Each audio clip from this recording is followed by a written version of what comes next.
12 IPA 4 SMA Negeri 1 Tiga Panah. Di sini saya akan mengerjakan nomor 1 soalnya. Mengapa masih belajar yang bahasa kedua, Indonesia di sekolah sementara siswa sudah fasih atau mahir berbahasa Indonesia? Nah, jawabannya adalah berbahasa Indonesia, belajar bahasa Indonesia adalah agar siswa memiliki kemampuan berbahasa Indonesia yang baik dan benar, serta dapat menghayati bahasa dan sastra Indonesia sesuai dengan situasi dan tujuan belajar bahasa Indonesia. Nah, yang kedua, jelaskan peranan atau fungsi penguasaan bahasa Indonesia bagi pelajaran lain dan dalam pertanyaan yang kehidupan ketiga. sehari-hari. Nah, di sini saya akan menjawab soal tersebut. Bahasa Indonesia dalam kehidupan sehari-hari adalah sebagai alat komunikasi dan informasi yang setiap harinya kita gunakan sebagai alat untuk berinteraksi dengan orang lain. Peran bahasa Indonesia dalam kehidupan sehari-hari juga sangat besar.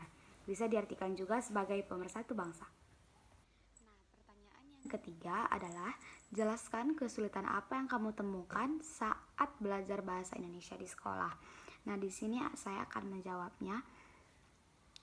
Kesulitan yang saya dapat menurut saya yaitu kita harus benar-benar teliti untuk membaca soal, apalagi soal-soal tersebut lebih Dan tidak selamanya juga. Terkadang siswa suka terkecoh dengan pertanyaan-pertanyaan yang diberikan guru atau di saat ujian. Dan meskipun kita sendiri adalah bangsa Indonesia, belum tentu kita mahir dalam berbahasa Indonesia atau misalkan pembelajaran bahasa Indonesia belum sempurna. Dan enggak selamanya juga nilai-nilai kita dalam sekolah belajar bahasa Indonesia itu nilai 100. Nah, itu karena soal bahasa Indonesia itu sendiri yang panjang-panjang dan mengecohkan para siswa dan menganggap soal itu sepele. Jadi intinya kita harus lebih teliti lagi. Nah, yang keempat, jelaskan satu materi yang kamu kuasai belajar bahasa Indonesia yang kamu pahami di SMA. Nah, di sini saya akan menjelaskan satu materi yang saya pahami, yaitu teks prosedur. Nah, pengertian teks prosedur adalah teks yang berisi tahapan atau langkah-langkah dalam melaksanakan suatu kegiatan sehingga pembacanya memiliki gambaran yang jelas mengenai tahap dalam melakukan kegiatan tersebut. Nah, struktur teks prosedur adalah yang pertama adalah pernyataan umum atau tujuan berisi penjelasan umum mengenai aktivitas yang akan dijelaskan, tahapan dan langkah-langkahnya. Nah, yang kedua, tahapan-tahapan atau langkah-langkah berisi petunjuk dalam melaksanakan kegiatan yang dibahas dalam teks.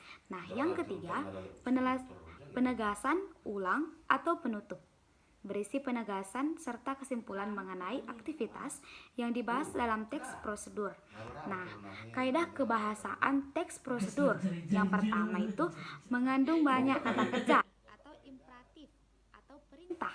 Nah, yang kedua mengandung kalimat-kalimat persuasif atau bersifat mengajak.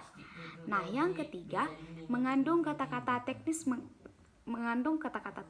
Yang keempat, menjelaskan konjungsi atau kata-kata sambung yang bermakna penjumlahan. Yang kelima, mengandung berbagai deskripsi mengenai suatu alat. Nah, contoh-contoh teks prosedur adalah yang pertama, cara memasak mie instan, yang kedua, cara membuat ikat rambut, yang ketiga, cara mendaftar atau membuat akun Twitter, yang keempat, cara membuat akun Instagram di HP Android, yang kelima, tips merawat komputer yang sederhana, yang keenam, cara mudah membuat slime, yang ketujuh, cara membuat nasi goreng.